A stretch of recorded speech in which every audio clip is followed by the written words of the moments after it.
All right, it is 11 o'clock, so we're going to get started. Good morning, and thank you for joining us today. I'm Olivia Baroni with SBP. SBP is a disaster recovery and resilience nonprofit working to shrink the time between disaster and recovery. As part of that goal, we're hosting these webinars for public servants funded by a generous grant from the Walmart Foundation. Because we have a big group today, we ask that you keep your mics muted throughout the presentation. Please note that today's webinar is being recorded. And in addition, I will be sending out the slides later today, so look out for that in your inbox. And if you have any questions or comments, please type them in the Q&A box and we will respond to them at the end.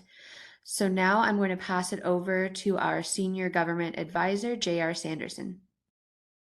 And thank you, Olivia. We appreciate it. And thank all you folks for being on here with us today. If you're interested in attending our upcoming Leader Practitioner course in New Orleans, we are holding one in July, one in September, and one in November. I would say that the July one is about full. The one in September will be dedicated entirely to mitigation. That is from the CDBG-D MIT grant and for the 15% that's associated now with the DR grant. So if you're interested in those, please let Olivia or I know, and we'll see what we can do to bring you down to New Orleans and meet you and learn from you. Let's go to the next chart. A couple of upcoming webinars. We would ask that you do go to the sbpusa.org What We Do Advise webinars page, which we have listed here on this chart. We are adding a new webinar in on June 29th, which I'm personally really excited about because I get the opportunity to teach it. It's called Cultural Preparedness. And it's something I think we really need to be thinking about today in America. So I ask you to join that one, and you can see the list of all the other webinars that we're going to be hosted here. If you have any questions or comments, feel free to email either Olivia or myself. Let's go to the next chart. We would ask you always to follow us on LinkedIn if you have the opportunity. We do advertise quite a bit on LinkedIn and offer people the opportunity to do many of the things that we're interested in for public servants and the CDBG-DR and CDBG-MIT grants. So we'd ask that you follow us there. Next chart. Let's talk a little bit about contracting. So I'm going to start this off by saying, and I want to say this up front, not all contractors are bad. Not all contractors are good, okay? So it's up to us as public servants to make sure that we're doing the right thing when we're writing a contract if we expect to have an outcome from that contract. So let's start with that as the number one purpose here. I do not mean to talk down anybody, and I'll do my very best not to mention any names or company names or anything of that nature. If you do have any questions or comments, please type them into the chat box, and we'll do our very best to get after them as the webinar goes along. But we'll move relatively quickly here, and let's go to the next chart. And I'd like to start with, as we always do, with our house. What we can tell you, based upon looking at CDBG-DR programs and MIT programs across America for the last several years, is that the house works. Just straight up tell you, the house works. If you have a good leadership team that's making good decisions, and you've got a decent program strategy that is based upon a pretty good action plan, and your policies are okay, and you can get through your procurement and contract out what you have gaps for, you've started to build a pretty good house here. And what I can say to you is you won't be among those numerous people who are failing miserably in this program. When we look around America today, the DR program is just not where it needs to be. And we have to ask ourselves, why is that? Well, I would point here specifically to the fact that oftentimes we just don't contract well, right? So we're going to spend some time talking about contracting, and we'll offer you our views as always. You're always free to disagree with us, but we would ask that you consider what we're saying because this is too important to America and too important to disaster recovery in general. Let's go to the next chart. I'll start here with a simple introduction. And what I would say to you is that, contracting wherever you do it at in America takes time. So you have to understand the timing of this. Whether you're in Michelle and I are today up here in Detroit, Michigan, working with the city of Detroit and the city of Dearborn and the state of Michigan. And, we hear stories everywhere we go talking about how long it takes to run a procurement. We want the procurement to be run well, but it does take a long time. So regardless of where you're at, you need to be thinking about that. And then we need to determine what we want from a vendor. One of the things that we spend a lot of time thinking about here is what do we really want? And we're gonna talk about that. We're also going to talk about this idea of being specific. And then I hate to use the term, but we really need to be legalistic. If we need to determine if the federal or the state procurement process is stronger, and folks, we have absolutely got to follow the stronger. I think you've heard me say this before, that I've never known a HUD monitoring inspection that did not take place in which they did not look at procurement. So anytime HUD comes to look at you, they're going to look at procurement. They're also going to look at your eligibility program, and they're probably also going to look at duplication of benefits. So what I would say to you is, that your procurement is going to be looked at. So let's do it right the first time. It may take a while, but again, this is leader business. Leaders have to be able to do this. We believe strongly in designing a full process to determine the vendor, meaning that this is not a contract that can go to Uncle Joe's building company. This needs to be thought through, and it can't at least be fought for. And the people who win the work need to be the people that can actually do the work and do it to the standard that you demand. The other thing I would say down here is that we absolutely must transfer the risk. The state cannot, the state or the county or whoever's doing the contracting, oftentimes we end up putting a contract out for somebody, yet we retain the risk. We don't want that risk. We want to transfer that risk into contracts. So we'll also be talking a little bit about that. And then I would always add, for many of you have heard this before, that I strongly believe in adding carrots and sticks. If a contractor is performing to standard, then that's good. We probably need to give them more market share.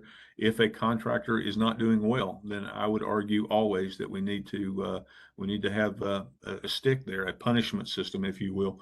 And I think that many of you know that many years ago when I was running the South Carolina program, I charged contractors $100 a day for those that could not meet the timeliness standards. So this is a common pitfall in all CDBG-DR and MIT organizations. When I talk to public servants across America, when Michelle and I are out on the road talking to people, one of the things we see all the time is that I'm frustrated with my contractor. And so we want to alleviate part of that frustration by saying, well, what did we put in the contract? The other thing I'll say before I leave this chart is that contracts, this also applies to your subrecipient, folks. And more importantly, I guess I would say here that when you have a subrecipient, I would ask you to look at, especially if it's a state to a unit of local government, I'd ask you to look at it as if it is a contract, and use that as your methodology. Let's go to the next chart. So this is a new chart that I kind of thought through in doing some mental energy about contracting. And I said to myself, okay, how do contracting really go wrong? And this kind of popped out of my head. It is a little colorful, a little Christmas tree-ish, as some of my friends would say, but I like it. So we're going to go with it. So you're the grantee over here on the left, and you get green money in coming from the federal government. So the federal government gives you a grant. And generally what we see with bad contracting is one of three things happens. First of all, we write a bad contract. If we write a bad contract, then we're going to have failure to achieve the outcomes we wanted. We may write a good contract, yet fail to hold the contractor accountable, in which case we will get a failure to achieve outcomes. Or we get the old double whammy here, when we write a bad contract and fail to hold the contractor accountable. In all of those cases, we're going to fail to achieve outcomes. When that happens, ladies and gentlemen, and you know it just as well as I did, we lose public trust. And as soon as we begin losing public trust, we get an increase in political pressure. Generally, sometimes that will have HUD involvement, but normally, almost always, the end result of that is we'll fire the contractor. Now, once I have fired that contractor, I am not achieving any outcomes whatsoever. Everything has gone to stop. And then moving down the bottom line here, we normally replace the DR staff and start all over again. And then we get to a new grantee team that's going to start all over again. And we're back up to, am I going to write a good contract or a bad contract? Am I going to fail to hold accountable? And we run the whole process all over again. So that's my view of how contracting goes wrong. I hope that this one simple chart means something to you, and I hope that you can use it in your thought processes as you do this, and we try to make disaster recovery a better business opportunity for public servants. I would also say that contracts also apply to subrecipients. So if you have a subrecipient out there, remember that you are held responsible for this as the grantee. When you sign that grant agreement, that's between you and HUD. I have not known of, nor have I heard of, HUD going down to check a subrecipient. So they're going to hold you responsible and you accountable. So things to think about as we think here through this thing on contract. Let's go to the next chart. So Joe, I thought, did a great job in our last webinar series about talking about, generally how we run programs, right? So normally we're either going to run a grantee centralized model or a grantee subrecipient model, or what we call a hybrid model. So basically we have three different models of how we're going to provide goods and services in order to overcome our disaster recovery unmet needs. If you look at this model, though, you're going to see a lot of those red dots up there where the contractors come into play. You could very well have a contractor in a grantee centralized model in which you had multiple contractors doing multiple different things. The same thing would happen between a grantee subrecipient model and between the subrecipient and the eligible citizen. So you can see all the contracting pieces in here, and you can easily see how this is more than a $70 billion business in America today. So this is a big business, and it's growing quicker and faster. And what we want to do is make sure that it's done as quickly and efficiently as we can possibly make it. Again, our mission at SBP is to reduce the time between disaster and recovery. Let's go to the next chart. And here, what I'd like to talk about here, just a few major points before I get started into the different methodologies that are associated with contracting. And what I'd like to say is that contracting is leader business. Folks, this cannot, if you're leading a DR organization, if you're a leader, if you're a member of the leadership team, contracting is your business. This has to be something that you are thinking about. This has to be something that is at the forefront of your brain. I would then go on to say that the scope of work section is the most critical. We've all seen different contracts in which we've got 50 pages of mandatory federal things that have to go in a contract, but you are responsible. You, meaning the DR operator, are responsible for writing what it goes in that scope of work. So that, to me, is the absolute most critical part of that. And if it's weakly written, I can assure you that there are many unscrupulous contractors out there who will attempt to take advantage of that and say to you, well, I'm going to take your money, but I'm not going to give you the outcomes that you wanted. I would say the third part here is interesting. The third little bullet at the top, we in public service are not looking for a partner. We're looking for somebody to do the work. Now, I need to be a little judicious in saying this. I fully and completely realize that we do have a reliance on contractors in the disaster recovery world. But if they're going to be my partner, then they are certainly the junior partner and I'm the senior partner. I will tell you that I personally look upon this, if I'm writing a contract as a public administrator, as this is an employer-employee relationship. This is not a partnership in the traditional sense of a partnership, meaning 50-50. I'm not going to pay you 50-50 here. So that's not the way this works. This has to be an employer-employee relationship. Now, given that, I want good employees, so I have to do the same thing with a contractor as I would an employee. So if I've got contractors working for me and they are not performing to standard, then folks, it's upon me as a leader to point that out to them and to counsel them and to talk to them. So let me just talk about a couple of common things that I've seen. Again, I get older and grayer every day. So just the things that I've seen that may be of interest to you in your world and as we work collectively to make disaster recovery better. The first thing that will happen is that contractors normally play on your insecurities. You are great public servants, but they're also going to say to you that you are just an ignorant public servant, that you don't have the expertise to do this, that disaster recovery is just far too complicated for you to understand when it comes to doing duplication of benefits calculations and things of that nature, even though it is a standard math problem. Okay. They're going to say to you, Davis-Bacon is too important for you to understand, ignorant public servant. And those things irritate me, right? Because many of the people I've met in public administration are some of the brightest people in America. So those are hurtful comments, but I've heard them all. And then of course they'll always say, let's let the experts handle this. Just get out of the way and let the experts handle this. Well, the truth is the experts here, the contractor's not signing the HUD agreement, you are.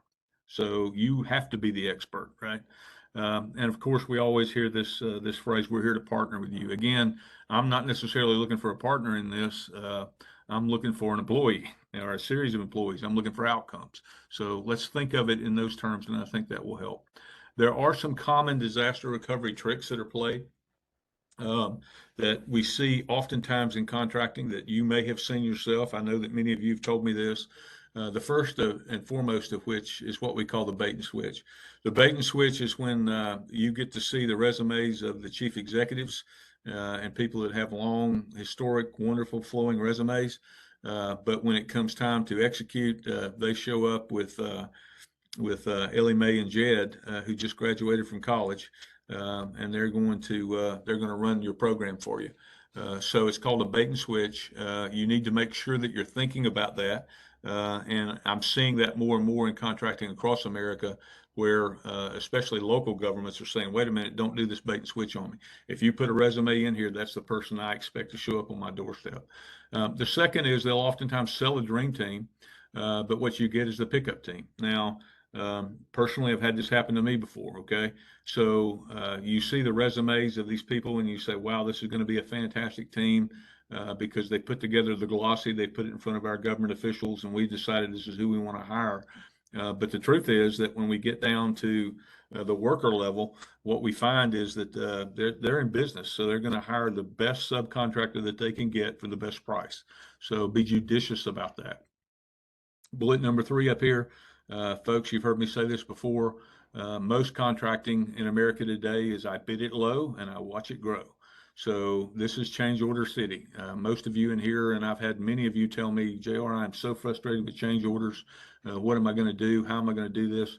Well, folks, I'm just telling you, if we see that oftentimes in contracting is the lowest bid wins, and then the contractor has a deliberate strategy against you, public administrator, in which they're now going to change order you to death. And that happens quite often. So oftentimes you will hear it's not my job, or you will hear a contractor say your contract says, and in this case, they're going to use your words against you. And oftentimes we often see that contracts, if they don't like something in a contract, they'll continue to try to negotiate or renegotiate the contract while they are even executing it. And that becomes problematic over time. We cannot stop everything to relitigate contracts. We need to get disaster recovery done. My free advice to everybody when I'm talking about contracting is just really 3 things. First of all, you got to do your homework. If you're a lazy person and you haven't done your homework, you're going to get beat to death by a bad contract. The second thing I would say to you is you got to know the market. This is a business adventure here, a business venture and a business adventure for many of us. And so you have to know the market. You have to do your homework. You have to know what is the going rate for everything that's associated with this. And finally, the third, and you've all probably heard me say this before, I really and truly need government people like myself to think like, especially in disaster recovery, think like a business. So I'm running a business and you're running a business. Now we need to find what is the mutually beneficial thing between us, and let's sign it in a contract that you're going to give me the outcomes that I need to make my business, which is disaster recovery, prosper, even though I'm doing it as a state entity. So with that, let's go to the next chart. So this is a $70+ billion industry. And what I would say to you is what the contractor want is on the left-hand side. And again, I do not mean to be Eeyore donkey negative here. What I want to do, though, is say that there are good contractors out there who want all of these things, and there are good contractors out there who are willing to work for all these things. However, there are some who are simply, I'm out to make a profit, I'm out to make a profit, I'm out to make a profit. Well, what can you as a public administrator do to work through that? Well, I would say that remember that you're the one who decides what is the acceptable profit margin. So write that as you begin your contracting and as you begin your negotiations, right? As you work through this. The second thing in here is that contractors want good reputations, and they need your letters of recommendation. Well, let's just be real candid here. If they're not performing for you, and one of my friends in any state, then don't send them a letter of recommendation to me saying, yeah, they do great work. Don't lie to me. We cannot lie to one another in the public administration sphere. So let's think about that. They all want future work. This is a very, very small community. I personally believe that only a fool gives away market share. So I never do that. I believe that that's a bad strategic move to make. So I would ask you to think about that. Contractors always want the ability to grade themselves. I believe, again, if we follow my presupposition that I said earlier, that this is an employer-employee relationship, folks, I have a responsibility then to grade my contractors. And I've done this certainly multiple times in the past. In all of my public administration jobs, and especially in disaster recovery, you bring them in every 60 or 90 days and you say, okay, this is where I think you're doing well, and this is where I think you need to improve.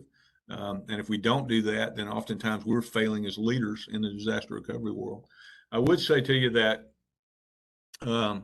disaster contractors oftentimes, though, they all know one another. So let's not ever presuppose that there's no collusion taking place, because this is a very small market area. Oftentimes, contractors want quick decisions, not necessarily the right decision, but a quick decision. So let's be real judicious about that. Let's not put ourselves into a position as a leader to where we're making a decision simply to be seen as decisive. I think that's not a good thing for us to do. And we got to be careful with precedent-setting decisions, because once you make a precedent-setting decision as a leader, at that point, then every other client that comes along in the disaster recovery world, I need to treat them exactly the same way. And of course, you determine the timeline, and you control and enforce the accountability of the timeline. So the bottom line on this $70 billion industry in America, especially in public administration, is this.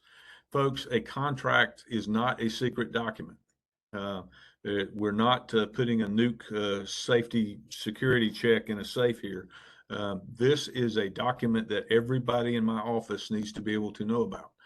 We've made a contract with X, Y, and Z companies, and here are the contracts, because we need everybody to help us enforce this contract. If you don't know what the standard is, you cannot enforce that standard. So I'd ask you to think about that. Let's go to the next chart now and begin talking a little bit about contracting specifically in the housing process flow.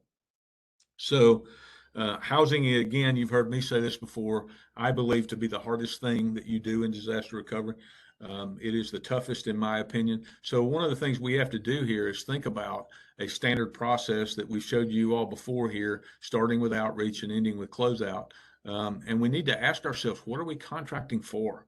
So let's break down that process flow and let's begin thinking about, okay, well, how am I going to get my client? Am I going to need to contract for someone to go out and grab a hold of these clients? Because all of these programs are applicant-based systems. In other words, the applicant has to apply before I can do anything as a government official to help them. So we start with the idea that, am I going to need to do outreach and intake? Can I do that inherently in my governmental shop, or am I going to need to contract for that? The second piece in here is an eligibility and signing events, which I will argue is the highest risk area. Here we're talking about eligibility criteria. Here we're talking about duplication of benefits. And candidly, as we move from signing event into pre-construction, we're now talking about environmental things of that nature. So this is the highest risk area for you as a public administrator. And so what I would say to you is, you need to think to yourself, is this where I'm going to accept risk, and how am I going to transfer that risk to the contractor? The outcomes part of all housing is going to come in pre-construction, construction, and post-construction, right? So we need to now contract specifically for outcomes here. I would argue that finance, audit, and closeout are all inherent governmental functions. That's my personal view. Excuse me. And what I would say is that if we have failures in these programs, they're going to cause us to go all stop. So what I would say is we probably don't want to be contracting in those areas. So the biggest thing, though, that I have seen in public administration across my time, and many of you have told me this, is that our employees, our good public servants out there, they get frustrated when they're doing the same thing the contractors do. And I just heard people moan all the way across America here on the other end of the webinar. Yeah, maybe that was just in my head, but you've heard it, I've heard it. And what happens is that we have a government employee who's doing the same thing that a contractor's doing. Well, at that point, we've lost all efficiency here. So we need to be thinking about this. What we want to contract for is that which we cannot do. So let's don't over contract, and let's don't give this whole thing away if we're doing it, because now at this point we've violated all principles of good management across the board. So things to think about here. Let's go to the next chart and we'll define this just a little bit more in that when you're thinking about eligibility through pre-construction, you're really talking about numbers here. So you have to do your homework before you write that contract. You have to talk about, how many citizens are we really going to be able to serve and who's going to do the DOB on them. In construction itself, we're now talking about environmental reviews. We're talking about direct customer service. We're talking about who's going to handle problems and complaints. What's the cost of a standard repair of a replacement? What are cost reasonable standards that we're going to enforce here? And of course, in post-construction, at that point, we all have fought, many of you in here have fought, I'm sure, like I have, the warranty wars, because a contractor never, ever wants to go back out to a job and do a warranty because they're not getting paid for it. Now, if you pay for warranties as a separate thing, folks, then you need mental help, because I cannot help you, because I'm just telling you straight up, we don't want to pay for the same service twice. If a contractor went out there and it broke and the contractor was under warranty, that contractor needs to get back out there and fix it. And we don't need to pay for that twice. And that is a game that's played oftentimes. Many of you know quite a bit about that. So let's go to the next chart. 5 common methods for contracting. What I will say to you up front is the red line at the bottom of the chart is that we got to have a competitive procurement somewhere in this process. If we have a competitive procurement, that allows us to assign houses to contractors rather than bidding on each house. Folks, I have seen disaster recoveries in my time doing this grind to just an absolute snail's pace halt because we had to bid out every house that we were trying to do. Now, if you were doing 20 houses, maybe that's not a big deal for you. But folks, we don't do 20 houses anymore in America. We do 2,000 houses. We do 20,000 houses after major disaster. So we need to have a competitive procurement in the process, in the link, that will allow and enable us to step up and assign houses rather than trying to bid out each house. If you're trying to bid out each house, folks, you've designed a program that's just going to take forever, and it's going to get ugly, and it's going to be hard. So I would just ask you to think about that. Here on the left-hand side of the chart are the centralized recovery models, meaning that either a state or a subrecipient is running each of these. These are not mutually exclusive, meaning that that you can mix and match as you see fit. And of course, on the right is the sub-recipient model, which I just put out there because I like talking about it. And so we're going to talk about each of these real quickly here as we go on through. Let's go to the next chart. So this is the first model. We see this oftentimes at the city level, where the city, being the grantee, is going to go out and directly hire contractors, and they're going to provide those goods and services to eligible citizens. Normally, what I would say to you is this does give you an overall savings, right? It does give you direct control. What I would also say to you, though, is that you've got 3 or more. You could have an A, B, C, D, E, F, G, H, I, J, K, L, M, O, P, Q, R contractor out there working for you, and all of those folks are going to all send in invoices at the same time. So how are you going to quality control that? So when you do a direct hire of contractors, this will drastically increase your management cost and time, as well as your administrative costs. So I'll ask you to think about that. And it could put you into a multiple payment thing. We all know that fast cash makes fast friends with contractors. So we need to pay them in a timely manner. So you don't want to put yourself, so you need to make sure that if you're going to use a direct grantee model, when the grantee directly hires contractors to do outcome-based work, that we're thinking through this and that we have the staff. Part of our implementation planning thought process here would be, let's make sure that we have the capability and the capacity, which of course is in your HUD Federal Register requirement, that we can actually handle this.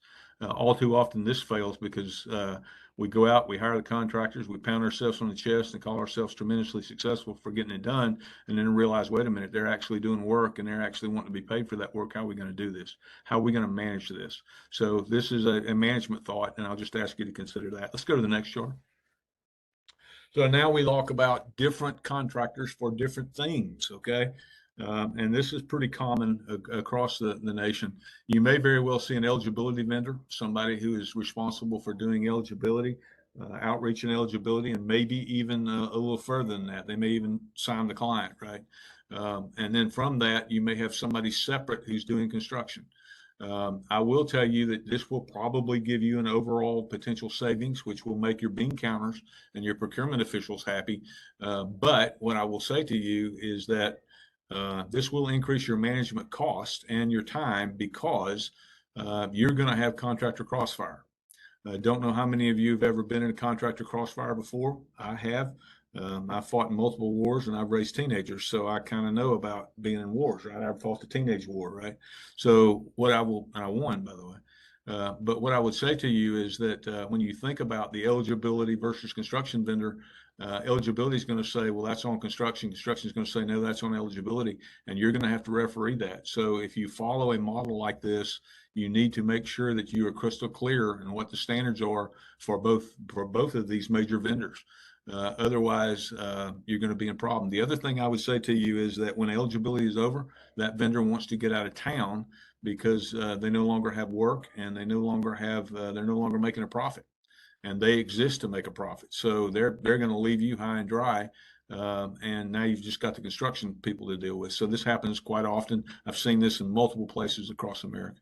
Let's go to the next chart. So one implementation vendor is the model that I personally used in South Carolina. This is one big contract. It is a hard thing to do in the sense that oftentimes elected officials are not used to this, because if you pick wrong here and the implementation vendor goes away, everything stops. Well, you just have to figure out what risk you're going to take. I like this model. I am a proponent of this model. The reason for it is because I have one belly button. I have one person that is responsible, one company that I have hired to implement everything I want to get implemented. And I hold that one company accountable, right? This also allows me, this one company will also send me all of the invoices and do all of the work. So it does ease communications. It does ease the management burden of it. It's one payment. It's one centralized IT system of record. One centralized IT system of record. One more time for those of you that think this is not important, it is one centralized IT system of record. So things to think about. The disadvantage, folks, is I'm telling you right now, this is one large expensive contract, and that makes a lot of people nervous. You will have less control over those subcontractors, but you do have control over the implementation vendor, which used correctly, I think would give you the outcomes that you seek. So let's go to the next chart. And here we talk about a time and materials contract. Now, I have seen states in the southeastern United States who've actually made this work under certain conditions. But I will tell you, as a general rule, I do not like this as a method of contracting. I think it is a waste of public dollars and money. Some places they don't even do this anymore because of the cost. The reason I don't like it is because oftentimes we're being charged here, and I worry that oftentimes in disaster recovery, we go toward the way the lawyers treat the world and treat this as billable hours. How many hours can I bill to the client, whether I'm did anything or not? So this is not necessarily, this can be outcomes based, and some people have done this. But having said that, my experience is that the time and materials contract, this is just real hard to manage. And it really causes you to have a lot of management functions over contractors that you just spend more time trying to figure out what the contractors are doing than you do doing your own job. And that is, of course, my greatest risk in it. You may have a different opinion of it, and I'll respect that, but I would say to you that I have rarely ever seen time and materials contracts work good across a disaster recovery workspace. That's my experience. Yours may be different. Let's go to the next chart. And here, this is what most states are doing nowadays. They're employing a subrecipient, and of course, again, none of these are mutually exclusive. So a subrecipient then could very well come in and hire an implementation vendor, or a subrecipient could use an eligibility contractor and a construction contractor. Any of those we just discussed. What I will say to all of you, though, is that HUD, again, doesn't go to subrecipients in monitoring, right? So they're coming after you. So what I would say to you is that you need to think about a subrecipient agreement being a contract. One more time, a subrecipient agreement being a contract. This is hard because oftentimes subrecipients have a lot of power, right? Especially in whether you're doing it with a unit of local government. And so it's a negotiation. Having said that, they've got to meet your timelines. They've got to meet your requirements. They've got to meet your policy needs. Otherwise, this ends up falling apart. I will tell you that oftentimes when we're asked to come in and help people across America deal with specific disaster recovery problems they're having, oftentimes it falls to the lack of the idea that the grantee never told the subrecipient what all they wanted done and when they wanted them done. So they didn't have the subrecipient agreement was so weak that it wasn't worth the paper it was written on. So I would encourage you to think about the subrecipient agreement and think about it as a contract. And then I would say to you that this is a good model because it always gets local buy-in, right? This is the local folks recovering themselves, and I think that is critical.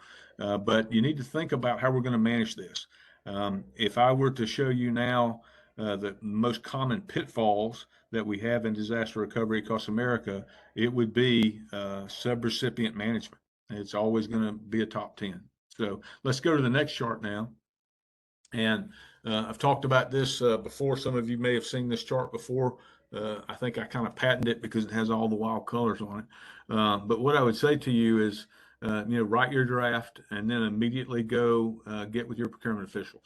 I have always found procurement officials to be, if I am forward with them and telling them exactly what I want, exactly how I want it, I have found them to be very, very accommodating in my case. I know that oftentimes they're overwhelmed at the state and local level. But I would say to you that we have to coordinate this. A major contract cannot be something that is just willy-nilly thrown out there. We have to do it right. We have to do it right the first time, because what we don't want to have is a protest at the end of this process flow. We published the RFP. I would say to you, and I will strongly encourage you, one more time, I will strongly encourage you, and one more time, I would say that you can even mandate conducting a pre-bid conference.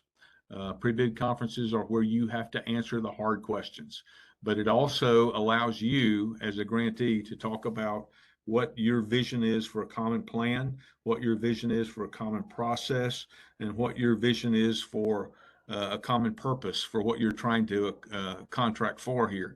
And then, of course, you can review and select the top three. You conduct a brief off, award the contract, and then you would then go into negotiations. Let me just briefly talk here about conducting a brief off. I was in a brief off one time for a very, very large contract, and I asked the question. I said, what IT system of record are you going to use? And they came back and said they were going to use SharePoint. And about that point, my head exploded, because I'm not going to expend $15 million of grant money for you, and all you're going to bring to the table is freaking SharePoint. So that really, really upset me, and so that person did not get the job. At the right end of the spectrum over here, one of the things that will happen, and I have seen this happen before, heard of this happen, I've never physically seen it, but I've heard of this happen before, is where we went to all the trouble of writing a great contract. We did all the right things, and then it got to negotiations, and the contractor walked in with a bunch of young men and women from the Wharton School of Business, and they out negotiated us, and the whole contract changed. Wow, that's an awful lot of work to have negotiated away. So you had to know what you're going in, and you have to stick to your guns. You have to stick to your guns. The contractor wants the work, and you want the contractor to have the work. But let's don't let this thing get negotiated away at the end, right? So let's make sure that we're telling people, no, we have an expectation that we do this, and it's done to this standard. Let's go to the next chart. And here I would say to you that these are some common things that I would ask that you think about in your contract. And the more detail and planning you put up front, the better you're going to be across this board, right? So especially now that we've got a brand new 2020 and 2021 Federal Register, the 31 May Federal Register that just came out. We've got a lot of new grantees out there that are thinking about these things. I would say to you that it's okay to have an annex in your contract in which you talk about your program eligibility, your housing quality standards, your cost control standards, your quality control standards, your information technology standards, and candidly, you can even have your contractor do the HUD mandated website with your specifications. So these are just things to think about that help you match up. Because what you want to do is your planning is you want to be making a list of all the things you want that contractor to be able to do and do quickly and efficiently. Let's go to the next chart. What I would say to you here is that you need to figure out in your planning process, what am I willing to do and what what the contractor must do in order to complete this recovery. If you get upset with your contractor, you owe it to your contractor to say you're not performing in a manner that is consistent with the contract by my view, and so you need to then send them a letter of concern. What I have found in my personal experience, some of you in here have told me similar stories. What I have found is that when you send that letter of concern off to a major contracting company, the next morning those people will be in your office because they don't want to lose this contract. So they're normally being very, very responsive and very, very much into relationship management with you as the contract holder. But do not be afraid to use that tool. That's your tool and you can use it. You can say, look, I'm putting you on a written notice here that you're not performing to a standard that is acceptable to me in accordance with the contract. So this requires us oftentimes just to be good leaders and do the right thing. Let's go to the next chart. Contractors want you to know a couple of different things. One of the things that they don't want to happen is that, and we talked about this briefly earlier, is that they want decisions to be made quickly. Not necessarily the right decision, but they want a decision to be made quickly. And the other thing they don't want to have happen to you is they don't want to be put into a position to where you're causing them to over-report. I would say that due diligence is required to make sure that they are reporting to do what they're supposed to be doing, but I would not say that you need to cause them to over-report. Let's go to the next chart. The other thing you can do that will be very helpful to your contractors is establish a criteria in which you need to step in and help them. I will give you an example. A permitting office in a certain county may be anti-world, right? They may not want anybody coming in there. And if you as a public administrator can work through that and smooth out that permitting process, that may be something that you can do to help a contractor, right? So they need to be able to tell you if they're having certain problems. And again, you want them to be able to come and talk to you. This cannot be, again, if I use that analogy of employer-employee relationship, I want all of my people to be able to walk in the door and have a long flowing conversation with me. So I think that's part of this, is that includes the contractors, but we have to be able to talk to one another. This is not some draconian methodology that I'm advocating here. Let's go to the next chart. So what we've talked about here today is the idea that we've talked a lot about leadership, we've talked a lot about decision-making, program strategy, and of course the procurement and the contract piece. So with that, I will now ask if we do have any questions from anybody that participated today. I thank you all for joining us and for giving us the opportunity to talk to you today. And if you have any questions, comments, or opposing viewpoints, please type them into the chat box. And we'll do everything we can. We are working remote here with Olivia being in South Carolina and Michelle and I being up here in Michigan training. So we'll try to answer any questions that you may have. Olivia. Thank you, JR. And I'm not seeing any questions. Someone did ask if the slides will be available after the presentation. And yes, I will be sending out the slides for today to anyone who attended. So look out for that in your inbox in just a little while. And besides that, I'm not seeing any questions. Okay. Oh, here's one. How reliable is Xactimate for the ECR? Xactimate. Well, I'm sorry, I missed the question. I don't know if I heard you. Oh, so we were asked how reliable is Xactimate Xactimate. So for I'm a creating huge fan of ECRs? Xactimate. I will tell you that you're going to have Xactimate Pros, right? Xactimate has things called microbes in it, and it has to be set to a region. But I would say to you is that if you have Xactimate, I'm a big fan of it. That's what I've used in all my programs. There are other comparable programs out there, RS Means and others. But I like Xactimate. Xactimate, the reason I like Xactimate is that's what the insurance industry uses. So that's the prime mover in the insurance industry. So I like it better. So my personal favorite is Xactimate, and I would encourage you to put that in your contract. And you can say in your contract, you must use Xactimate. It must be updated to reflect the region that I'm working in, and it must be updated every so often to reflect all the current price lists. Any other questions? one more. Someone asked, are you able to briefly address the assigning homes to contracts as opposed to bidding and how that Yeah. addresses Sure. procurement? All right. So Michelle is sitting right here next to me, and she's the 2 CFR 200 expert. So I will talk first, and if I mess up, then she'll jump in and correct everything that I'm saying wrong here. In a contract, right, under the basic laws of our nation, there has to be a competitive procurement somewhere in the process. So let's presuppose that I am a state grantee, and I competitively procure sub-recipients. Meaning that they had to compete to get this work. When they compete to get this work, at that point, there has been a competitive procurement somewhere in the chain. And as a result of that, they can then hire a contractor and assign houses rather than bidding them out internally. So with that, I'll turn it over to Michelle if she has anything else to add to that, to maybe amplify or make what I said here smarter. No, I think you're right. So one thing that I would say is that's kind of the big disadvantage of that grantee direct model that you showed in the earlier slide. So if you're competitively procuring contractor A, contractor B, contractor C, but you are competitively procuring them just to do some work, then you are going to individually have to bid out each house because that's not what you competitively procured them for. If you competitively procure an implementation vendor, for instance, then you have that procurement on the front end, and then that implementation vendor does not have to competitively procure their contractors. They can just say, I've hired these 5 contractors, and this contractor gets 5 houses, this contractor gets 2 houses, this contractor gets 6 houses, depending on where they're regionalized and how fast they're doing the work.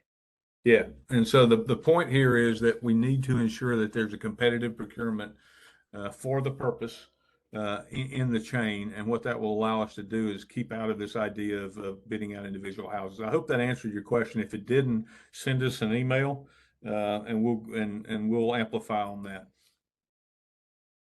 All right. And Anwar asked if they can follow up to their question about exactament by unmuting. I think that's fine. Anwar, if you'd like to unmute and follow up with your question.